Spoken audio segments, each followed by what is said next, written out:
Dímelo. You ready, bro? Yes, sir. All right. I got your beat on right now. I love it. Sometimes I do like challenges because challenges force you to move. But anyways, thank you for connecting with me today. I'm glad that we connected last week, so I thought I'd call you. I'm going to be cooking up a gallo pinto because I personally love success entre Latinos, but it's even a little bit more special when it's from our patria, Nicaragua, bro. So thank you, Blanco, for joining us. So for our viewers, tell us who you are and then what you do right now. All right. Blanco Rolling. That's my rap name. You feel me? Okay. I dedicate myself to making music, business, being a family man. You know, I'm married. Yeah. I got 2 daughters. So music, that music is hot right now. Especially what kind of music? Hip hop, reggaeton. What do you do? I do a little bit of everything. I did it comes natural for me to do. It comes natural for me to do rap, right? Yeah. English rap. But my boy, El Criminal in Mexico, got me started on rapping in Spanish, you know? Yeah. And I liked it. And I was like, oh. So I did an album in Spanish. It's called Deportados. I did that single in Spanish, Sin Salida. And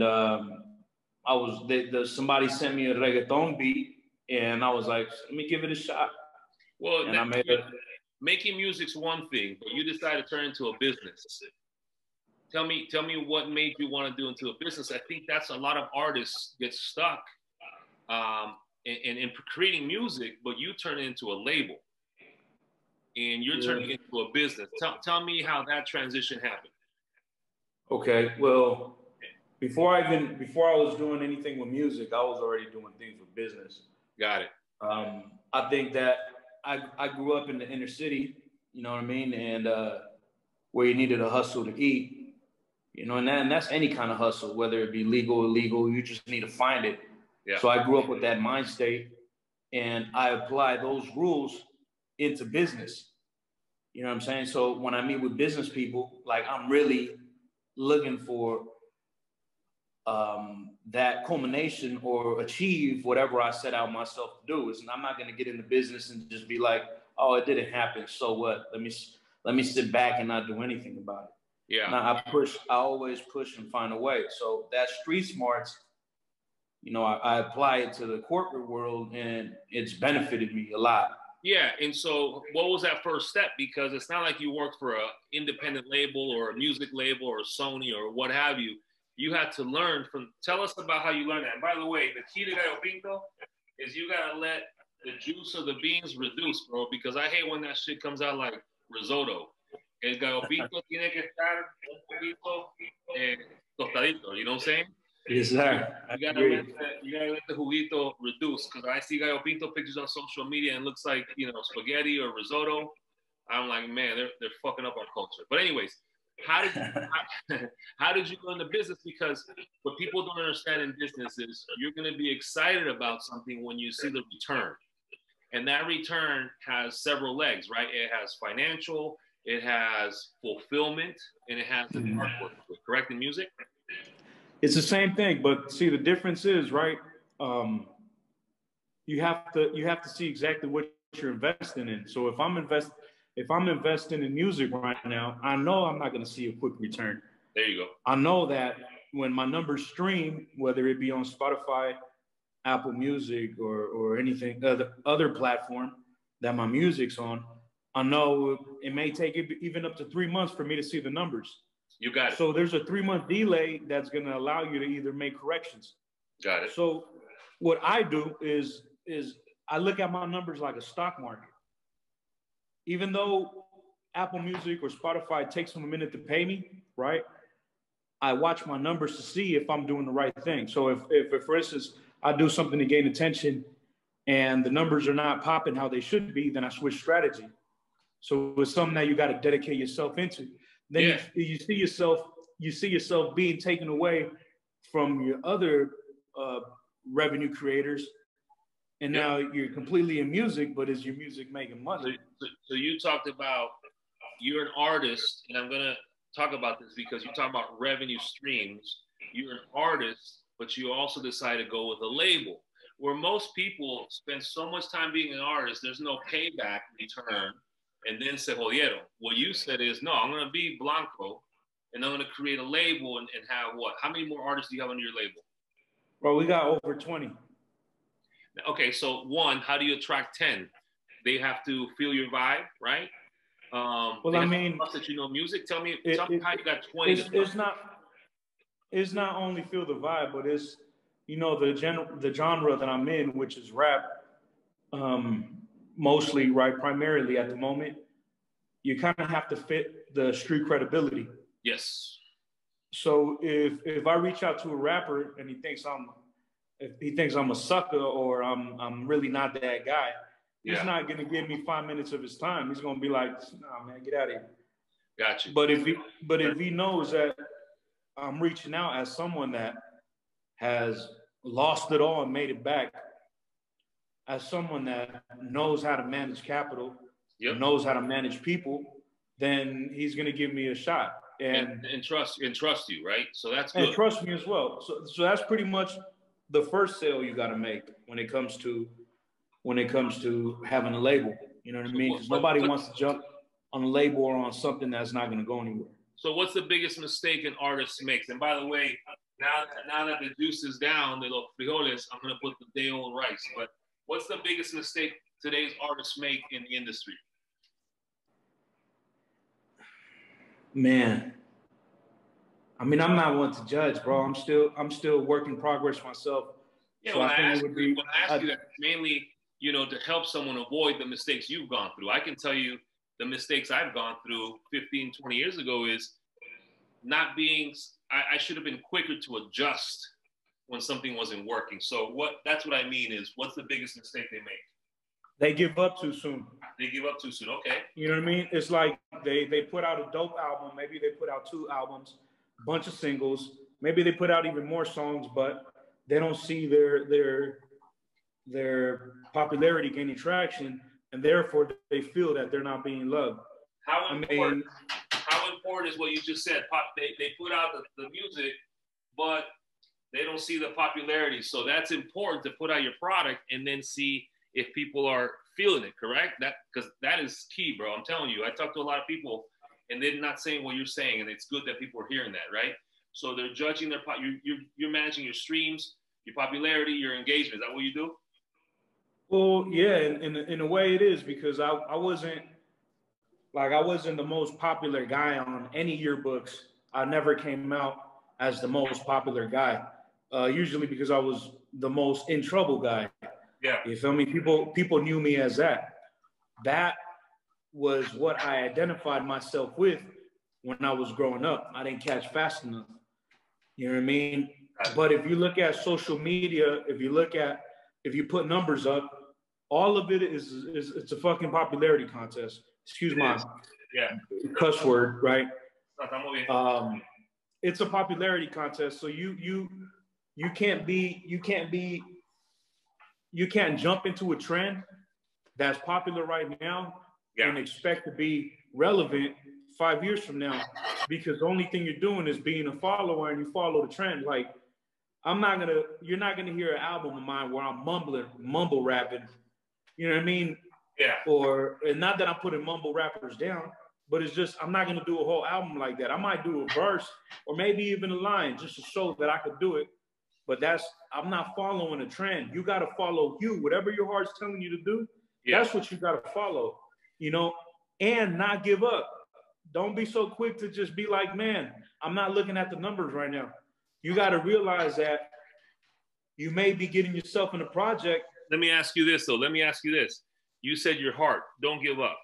Steve Jobs said, if you're going to go into business, do something you love, because even when you're having challenges, you're not going to give up because it's your passion, right? Because if you're smart and you get into a business that's not working out, that you don't like, you're actually insane by staying. So what you're saying is, you love it's your passion. You know, you're going to give this 20 years, right? But if I ask you to go work as a cashier at PriceSmart after 5 months you don't like it, you're gonna quit. And if you don't, you're kind of dumb, right?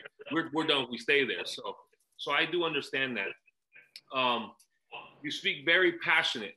I know you've overcome a lot and you want to do good, right? So what's your pet peeve in society today?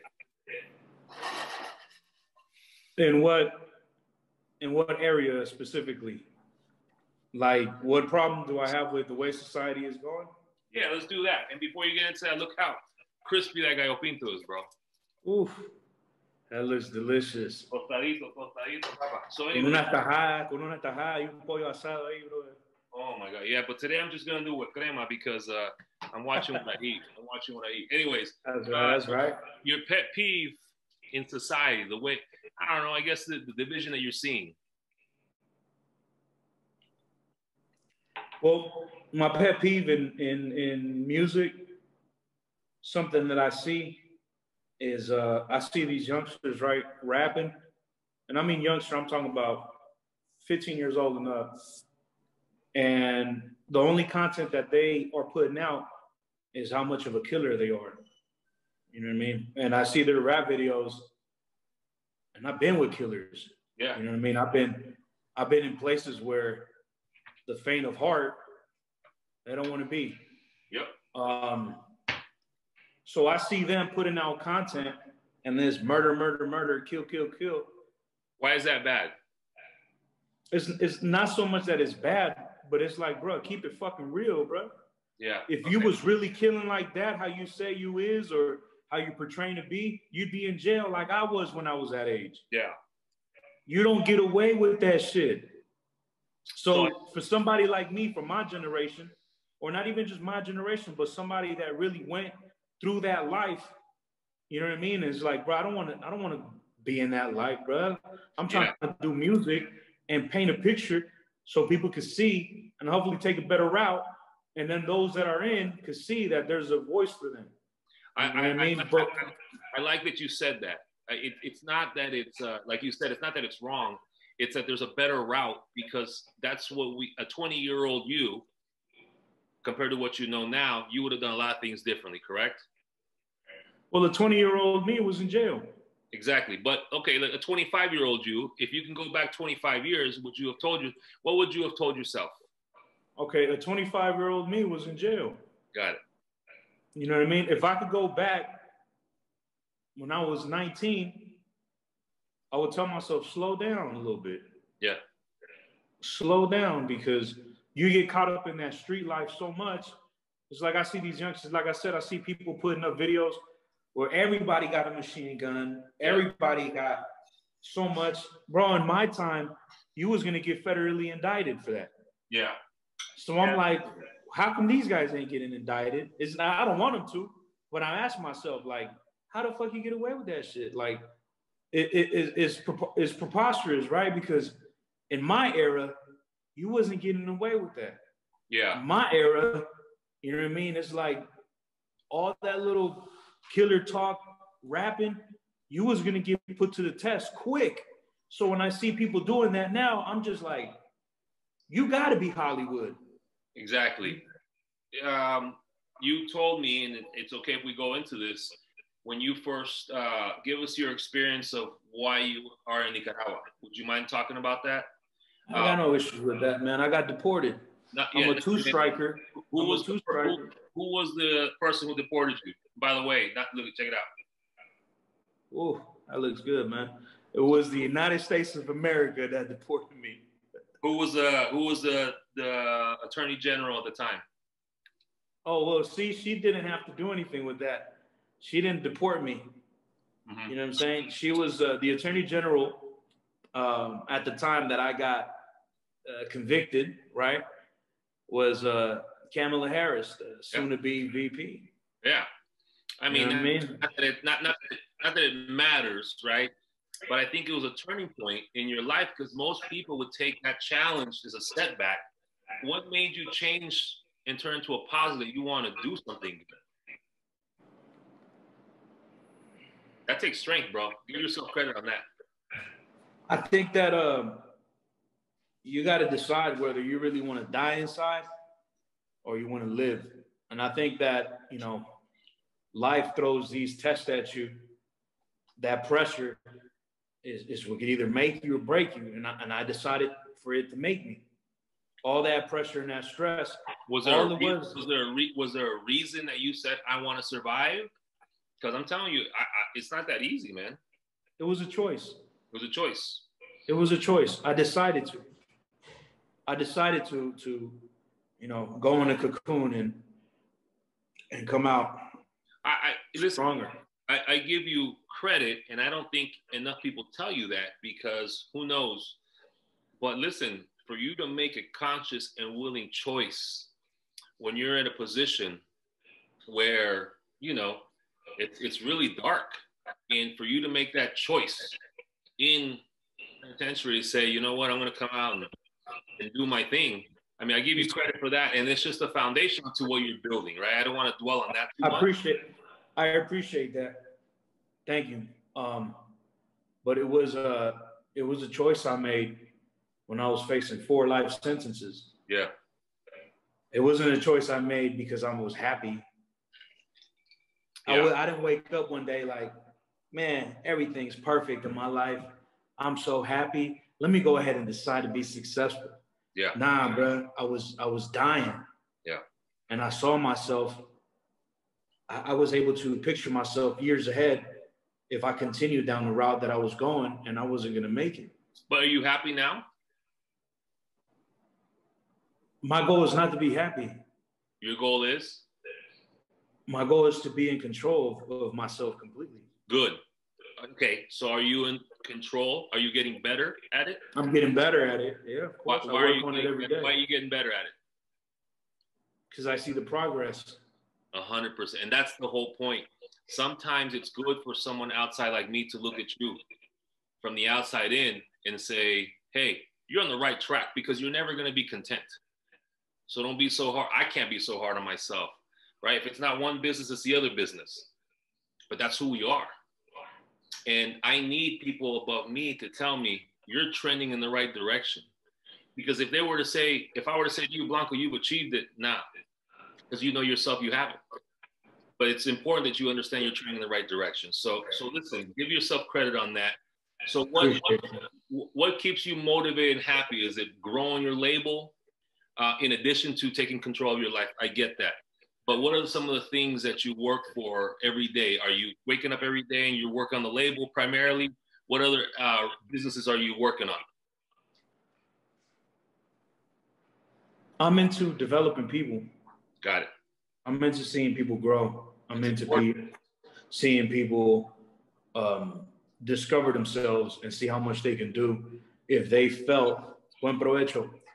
If they felt, as you know, something I ask people is, if you knew you could not fail, what would you accomplish?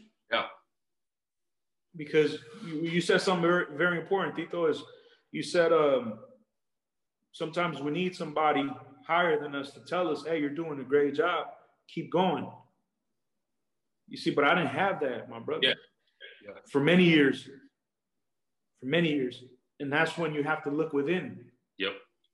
Because they you know, when you pray, you talk to God. Yep. When you meditate, God talks to you. How much meditation are we doing? And I'm not talking about that Tibetan monk meditation. I'm talking about sometimes just shutting the fuck up and really listening to yourself. Yeah. And really just stopping, like stop, listen, really listen. Yep. And what is your mind? What is your soul telling you? You know, we shut that voice up, and that's something I want to share, you know. 100%, man. And listen, it's a blessing, and things happen for a reason. And, you know, we met through Pinolero, where, you know, he says, hey, I want to do this thing with you. I want to introduce this guy, Blanco. He's changing his life around. He's doing some big things. And the first thing I did was look you up, heard your music. I said, okay, I like it. I like a Latino in the music industry. But then when you and I started connecting, getting to know each other, I said, damn, because it doesn't matter music or wine or food, self-development is how we make people feel when we die. You know, and it's important. That is bigger than anything. Why do you think that's so important, especially in today's social media world? You know, so I commend you on that. But I also am going to push you a little bit, because when you have achieved the goals that you are set, when you are at 80%, because I know you think big, I know you're thinking multi-million dollars, think about the voice that you will have by telling the journey. Because you said something earlier, you didn't have someone like that when you were 19. You can now be that person to some 19-year-old that was little you back then. You know what I mean? And so, yeah. So that is awesome. So the adjustment from the United States to Nicaragua, how is that? How has that? Do you love Nicaragua now? I love me, bro. So I love wherever I'm at. There you go. Know what I mean? I've lived in Costa Rica. I've lived in Guatemala. I've lived in Nicaragua. I've lived in Mexico. You know, one thing I will say, bro, is sometimes as un deportado, right? As a deportee, right? You feel like you don't belong here or there. You know what I mean? I grew up, I was raised in the U.S. I was raised by Frisco, you know, Mission District, and they kicked me out. Yeah. You know what I mean? So that's where I grew up. So they kicked me out to a country that doesn't know me, that didn't know, you know, I was one of theirs. So I come here, my Spanish is broken, and they're like, "¿Quién sos vos?" You know what I mean? And as a deportee, we face that, you know what I mean? But it's how good you could, you know, Charles Darwin said, it's not the smartest nor the strongest of the species that survive. It's the one that's most adaptive to change. So I could just continue with my Americanness and be like, oh, where's Burger King at?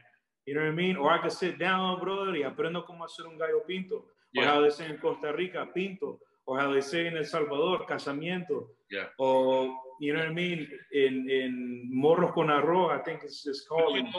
But you know what? That confidence that you have in adjusting personally, that's the confidence you're going to have in business, right? You're going to walk in and treat that business the way you just treated the adjustment personally, right? You want to walk. I think that we all have that. All we need to do is just shut up and just hear our inner voice. Yeah. Everybody has that. I'm not specially gifted, man. You know, we all come from the same creator. We all come from that source. It's just how close are you to that source that's going to inspire you to be creative. That's where all my music comes from, bro. Like, I'm aligned to the source. You know what I mean? That I listen to, what do you do when they send you a beat? You stop talking, you shut the fuck up, and you vibe with it. And then that's when you can be creative. What do you do when you come to a new business? You got to shut up and listen to it. So I think there's not enough of that. I think people are quick to just talk, and they ain't shutting up and really listening. See, that's the second gem. One, you've taught me that, you know, I love the true power is being emotionless, right? And then you just gave a good analogy. Just shut up. What do you do when you get a beat? You shut up and listen. What do I do when I try a new dish? I shut up and enjoy it, and then I listen, and then I move forward. I think that's really key, because not too many people are listening, including myself. I always want to be the brokest and dumbest in the room, because it allows me to learn and absorb, you know? And so you're right. And this is informational for me, because you're saying, hey, I'll be happy wherever I'm at. So it doesn't matter, right? I mean, yeah, you can miss the taquerias we have in the Mission District, the Chinese food, because you can't get it over there in Nicaragua. But we could. Yeah. But we could. I like what you're saying, is that happiness isn't really so much the goals, but the goal for you is to have control, you know? And what do you do when you sometimes go through a roadblock? Because a lot of people, including myself and you and I, go through roadblocks. What helps you cope through those moments of chaos? Bruh, if I could just write down all my roadblocks and share it with everyone, I'm pretty sure a lot of people tell me, just quit. What are you doing? You know, my type of roadblocks they're very unique and special. From getting shot at, getting kidnapped, getting stabbed in the head, getting robbed at gunpoint. Bruh, whatever. I mean, whatever you could think of, life has thrown it at me. So nothing, a life roadblock can be as bad as you've been through so much, you're saying, correct? But the thing is, right, we all have our roadblocks. You know, I could look at getting kidnapped as stressful as someone getting a flat tire, bro. It all depends on how perfect your life is going. Like if your life is perfect and you don't face issues and you get a flat tire and you're going to be late to a meeting, it's so stressful. But if you grow up listening to police sirens and gunshots before you go to sleep every night, because I grew up 2 blocks away from the Army Street Projects, bro. They used to call it the kill zone in the 90s. And if you're accustomed to that, your boy getting smoked a week later will be the same amount of pressure as someone getting a flat tire. Yeah. So the way I view obstacles, right, is I call them shit tests. And a shit test is to see how fucking bad you want it. That's all the obstacle is meant to do. Yeah. It ain't to stop you. It's to see how bad you want it. To keep going, brother. You know what I mean? So I bought a Rolex, bro. I worked hard to get that Rolex. Took me hell years to get it. And I could have been bought it, but I just didn't want to buy it yet because I felt like I needed to do other things. But finally, when I got it, I wore it once. I wore it when I walked out the store, the Rolex store, and I got the video. You go to Blanco Rolling Instagram and you'll see. Look at my post. The video is there. A week later, and nobody knows this, just you. Yeah. A week later, bro, I'm walking into a building. I forgot my key card to have access. I turn around and some dude just jams a gun in my chest. Yeah. Took my rollie. And I laughed because it's like, bruh, for real. And I told him too, I was like, de verdad, loco. Like, you gonna get me. Yeah. You know what I mean? And I tried to go for the gun and the guy pushed me back with the gun. I thought he was gonna shoot me. I'm like, all right, fuck it. I'm gonna die for a fucking Rolex. Is it worth it? You know what I mean? But what do you do after? Do you fall into the mentality of you're a victim? Do you fall into the spirit of, damn, bro, he took my shit, I'm gonna kill him. What emotion should you pay attention to? Because your reaction is gonna show you your growth. Yep. That's your natural growth. Someone comes and tells you, wow, you're awesome, bro. You're this, and that. I mean, you could tell me while I'm sitting in the comfort of a leather Italian chair. You know what I mean? I'm in a nice office. I got the AC going. You know what I mean? It's an expensive ass desk. I'm on the iPhone 12. Bruh, it's easy to be like, oh yeah, I'm the shit. It's not then when you measure yourself. Yeah. It's only when you go through something that is adverse, that is an obstacle, that you can really measure yourself. So it's a shit test to see, one, how much you've grown, because your reaction is going to tell you. And two, it's a shit test. How bad do you want it? You just got to be strong enough to realize that it's a test. It's okay to fail because that's you're measuring yourself, correct? That's all it is, brother. Yeah. All it is a test. And I think that's the simplest way to put it. There's a lot of challenges out there with people achieving their goals or putting themselves too much pressure. And that's the way I kind of cope with things myself. I say, this is the test, a test of my ability. And it's okay if I suck, I got to get better at it. Where it's equivalent to what you're saying, it's a shit test. That's all it is. And I think we have to start looking at business and life challenges as a test, right? So I agree with you that but now you're happy with your Fitbit, right? Your iPhone watch? Oh yeah, it's generation 6, I believe. Yeah, it's red on red, you feel me? I like it. But I'm good though. I'll give my Rollie again. Bro, that was the only Rolex, that 18 karat gold Rolex sent to Mexico, 2002. 20 edition, bro. Yeah. You know what I mean? Nah, but and you'll get it. And let me tell you, life, it's either what Blanco says, a shit test, or, you know, the way I agree with him, it is any challenge is a test. And you have to realize that. And it takes time, because when you realize it's a test, less things will bother you, set you back, or as you say, Blanco, you have control, right? And that's really the key, is understanding that. So let's leave it at that. Blanco, I want to thank you very much, bro, for part one of this. We talked about the business, we talked about overcoming, and you taught me something different. It's not just about being happy, it's about being in control of your life, because that gives you tranquilidad. Bro, I mean, two things, right? So I could end as well, right? Or three things. One, the shit test works depending on how fast you react and realize it's a test. If it takes you a month, bro, you just lost a month. If it takes you 10 seconds, you didn't lose anything. You continue that momentum, that forward progress, right? One. Two, you just said, not so much do I want to be happy, right? But more I want to be in control. Because serotonin, endorphins, all the chemicals that we have in our brain that make you happy, that's not an unlimited resource.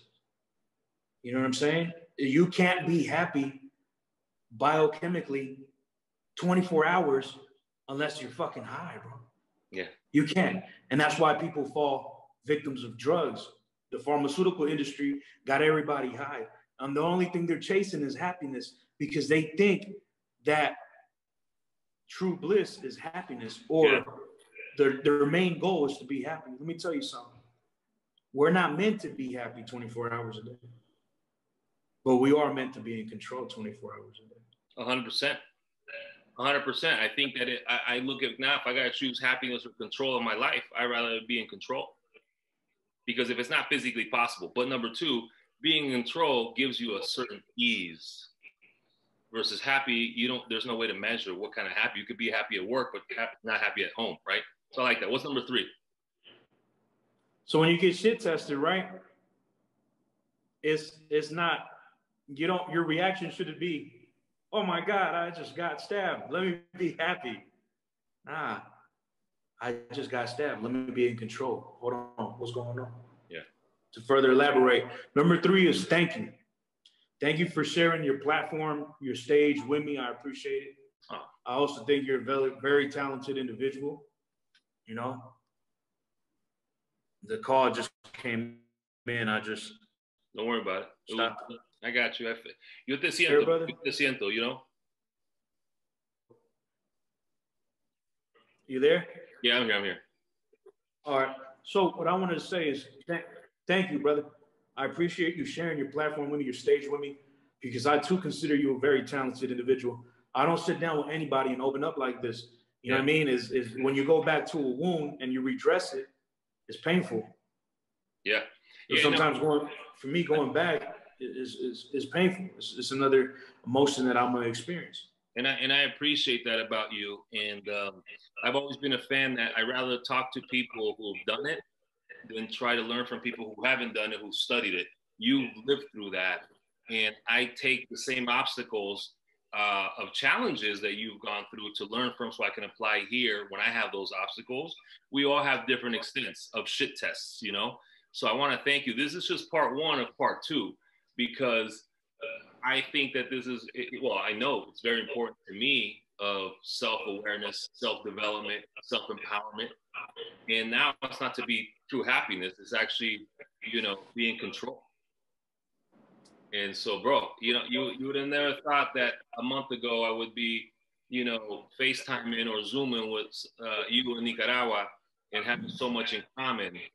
And that's what life's about, because tomorrow's never promised, So the fact that you got to share your story with me and we get to know each other, I mean, we're very blessed, bro. So thank you for this. Likewise, brother. I appreciate you, man.